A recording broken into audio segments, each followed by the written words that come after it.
What it do, YouTube? It's your boy Wiz back again with another reaction video. So today we're watching um what if you could delete your memories. It's kind of an interesting topic. Gravity Falls, which was one of the best shows ever. For me, one of the best too. By Lessons Off. That was good. Lessons Off. What if you delete? Dang, that's tough. But let's get it, man. Who are Let's you without get your worst day? If someone handed you advice that could erase your most painful memories, would you use it? Gravity Falls asks advice that could erase your most painful memories. Would you use it? Gravity Falls asks this question in one of its most emotionally complex episodes, and the answer might surprise you. The episode opens with Mabel receiving devastating news. What if he wants to get back together? I wouldn't get your hopes up, Mabel. A letter from Mermando, her merman boyfriend from earlier in the summer, explains that he has to marry someone else for political reasons. I'm getting married! Another summer romance over before it truly began. I wish I could just forget about them forever. For most people, this might sting for a day or two, but Mabel has been collecting these rejections all summer long. She sits with her scrapbook open, pages filled with photos and mementos from every failed crush, every unrequited feeling, every moment she put herself out there and got hurt for it. Each one individually might be forgotten, but together they form a pattern that's starting to weigh on her. Mabel represents something we all recognize: the person who loves openly and gets hurt for it. The one who keeps trying even after repeated disappointment. And right now, she's tired. Tired of feeling this way, tired of being the girl whose heart breaks every few weeks. That's how it gets. This emotional state becomes crucial later because it makes her vulnerable to a very specific temptation. Meanwhile, Dipper is following his own thread. Hey, if it's any consolation, my summer mission isn't a huge success either. I'm still trying to find the author of this journal. He's investigating Old Man McGucket, trying to understand the connection between the town's strangest resident through some insignia reading McGucket Labs and the mysterious author of the journals. McGucket Labs? Wait, Old Man McGucket? When they show him the blind eye in the journal, he panics a little bit and talks about everything quite vaguely. Robes! The man! My mind! But he doesn't remember exactly what happens, so they investigate. A newspaper headline leads them to Gravity Falls Museum of History, where they witness hooded figures performing an extraordinary ritual on Lazy Susan. Lazy Susan? She's screaming about seeing little men in the forest. Oh yeah, there were gnomes earlier in the episode. But then a strange device flashes, and suddenly she has no memory of the supernatural encounter. My mind is clear thanks to the Society of the Blind Eye. This is our introduction to the Society of the Blind Eye and their memory gun, a device that can selectively remove specific memories from people's minds. There's something unsettling, but also peaceful about the scene. You know, like ritual-like atmosphere, the way the society members speak about protecting memories, the casual manner in which they decide what other people should and shouldn't remember. Now the people of Gravity Falls go about their lives ignorant and happy, thanks to us. The gang follows the path of Susan's erased memory to discover something that changes everything: the Hall of Forgotten Memories. Shelves upon shelves of glowing memory tubes, each containing someone's erased experiences. The Society has been doing this for years. It started with systematically removing supernatural encounters from the townspeople's minds, but later turns to also just erasing any memory that they had trouble with themselves. Don't you feel bad about that? Maybe a little. But not anymore. This is when the episode's central question crystallizes. Mabel wanted to use their memory gun so that she could erase every heartbreak she's ever experienced. She could open her scrapbook and see blank pages instead of painful memories. Never again would she have to remember the sting of rejection or the weight of disappointment. Like, who wouldn't want to erase their pain? It's the exact philosophy of Blind Ivan, the leader of the cult. He believes he's performing a public service. Why should people suffer with memories of terrifying supernatural encounters? Why should they live in fear when they could live in peaceful ignorance? We took it upon ourselves to help the troubled townsfolk by erasing the memories of the strange things they've seen. The Society sees themselves as protectors, shielding the community from truths too difficult to bear. It sounds almost reasonable until you... Alright, so Uncle Cap, the thing is, now the question of this entire video is, would you want to do the same? That's the main question.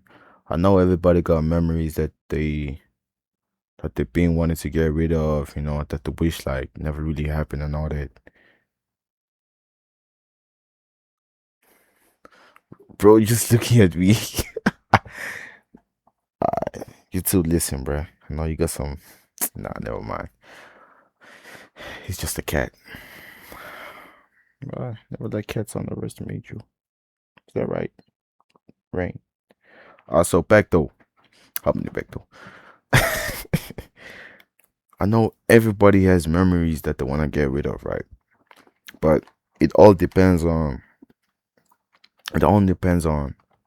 how you handle that memory. If you get what I'm saying. If you know how to handle it, then it wouldn't affect you as much as it should. If you don't know how to handle it, you're gonna end up like this guy with a butt chin on the bed. You know what I'm saying? So it's all about how well you know how to handle yourself in terms of like crazy ass situations, you feel me?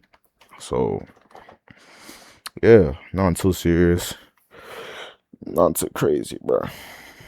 See the result. A town full of people who can't learn from their experiences because they don't remember having them. Citizens who encounter the same supernatural threats over and over, never developing the knowledge or skills to protect themselves because their memories get wiped each time. The society's philosophy represents something deeper than just memory erasure. The episode's most devastating revelation comes when they discover McGucket's true history. All right, McGucket, are you ready to see your memories? To find out who you really are? Through recovered video logs, we learn that 30 years ago, Fiddleford McGucket was a genius inventor together with a research partner. My name is Fiddleford Hadron McGucket, and I wish to unsee what I have seen. Sweet sarsaparilla! When their experiments went wrong and McGucket witnessed something that shattered his understanding of the world, he couldn't cope. So he invented the memory gun, originally just to forget that one traumatic encounter. It worked! I can't recall a thing! The video logs show McGucket's gradual deterioration over time, though. Each time he faced something difficult, he used the memory gun to wipe it away. But each erasure took something else away. My hair's been falling out, so I got this hat from a scarecrow. Hey, are my pants on backwards? His speech became less coherent, his memories more fragmented, his sense of self more confused. We watch a brilliant scientist transform into the rambling hermit the town knows today, losing pieces of himself with each use of his own invention. Without those difficult and sometimes scary and painful experiences to guide him, he kept making the same choices over and over again, trapped in the same cycles that he couldn't remember creating. The most tragic irony, McGucket founded the Society of the Blind Eye himself. I call it the Society of the Blind Eye. We will help those who want to forget by erasing their bad memories. Convinced that he was helping the others avoid the kind of trauma that had damaged him. But what he really created was an organization dedicated to making other people as lost as he'd made himself. When McGucket's memories are somewhat restored after watching the tapes, something unexpected happens. Yes, he has to face 30 years worth of trauma, guilt, and regret all at once, and the pain is pretty overwhelming. But alongside the difficult memories come others. Memories of who he used to be. Someone who cared deeply about the people around him, even when that caring led to mistakes. He remembers having an identity beyond his fear and confusion. Standing in the aftermath of recovered memories, McGucket makes a choice that surprises everyone. He's grateful. Not for the trauma itself, but for the chance to finally face it as himself rather than as the shell of a person he'd become. That's what I'm saying. You gotta know how to handle it. You know what I'm saying? Like, face it as it is. Be like, okay, yeah, I did get rejected, but what did I do wrong? Okay. It's not really like what you did wrong. All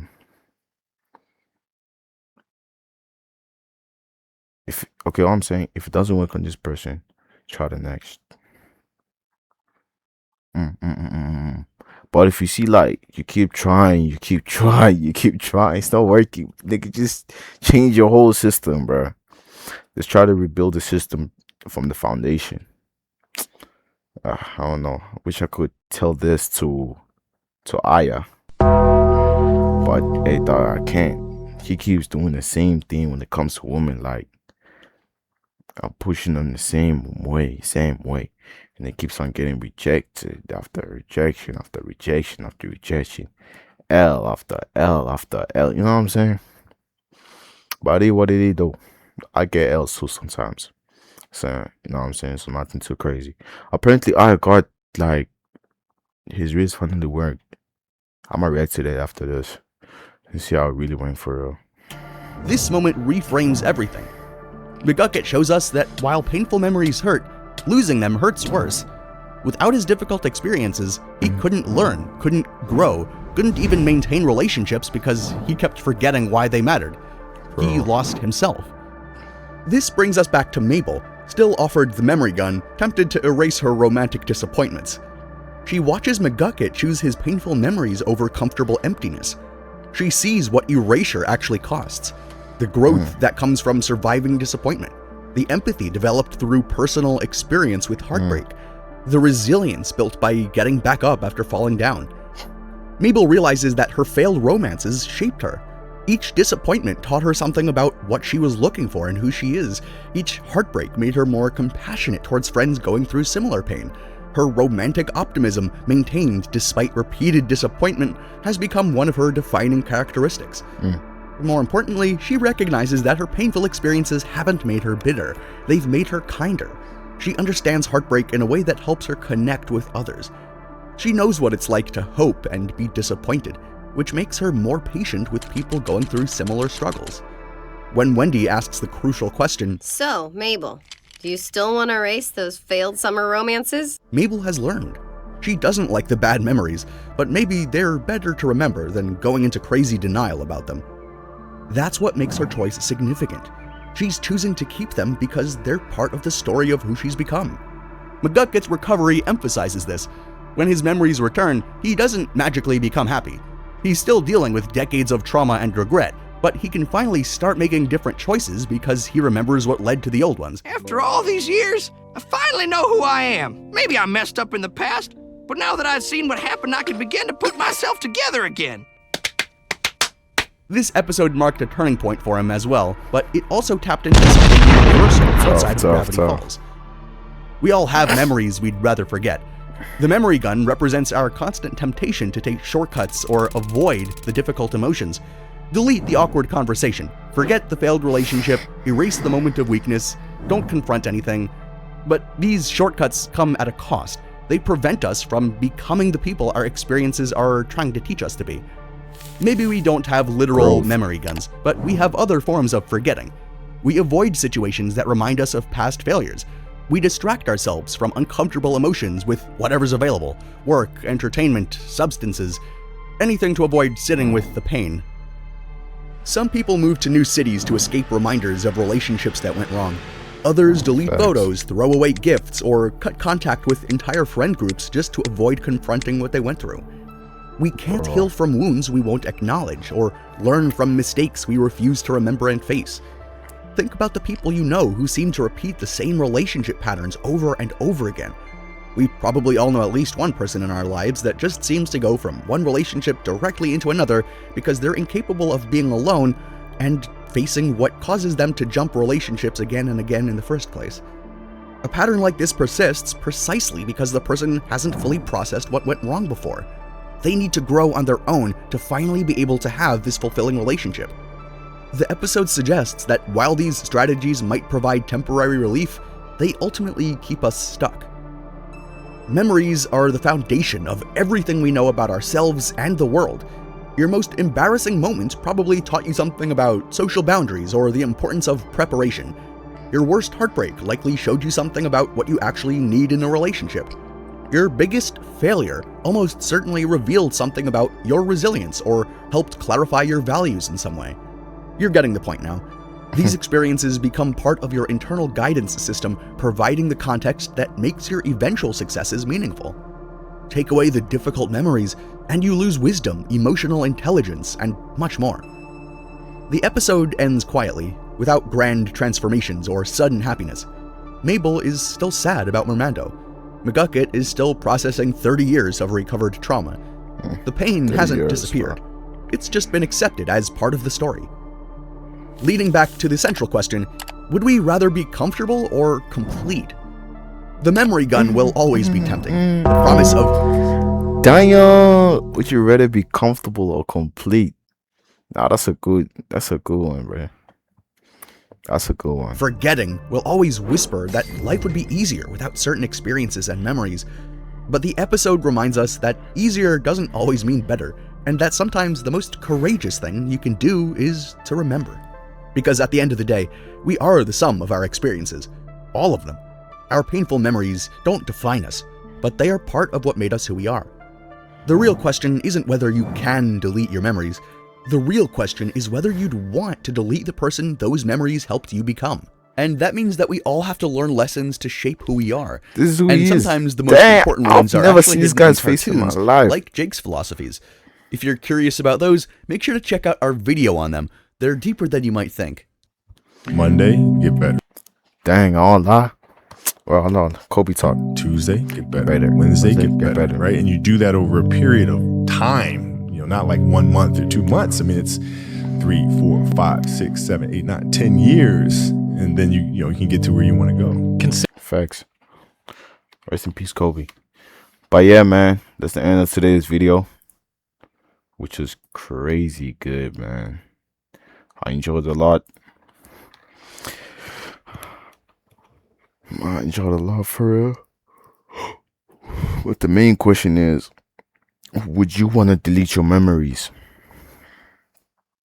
Or would you want to stay with them and grow as a person? You know what I'm saying? As it says in the Bible, not by my will, not by my strength, but with yours. Ask for the Lord, to grant you strength, to get through like tough times, heartbreaks, and all that. For me, just know God is always with you. That's why I always put Bible verses in the beginning of the videos. Yeah. Not in reactions though, because reactions are just, just chop, export, chop, export. You know what I'm saying? Nothing crazy. I just put export. Enough talking about that. Hopefully you guys enjoyed the video, and I'm gonna see you guys in the next video, man. Peace, bro. And remember, Jesus loves you.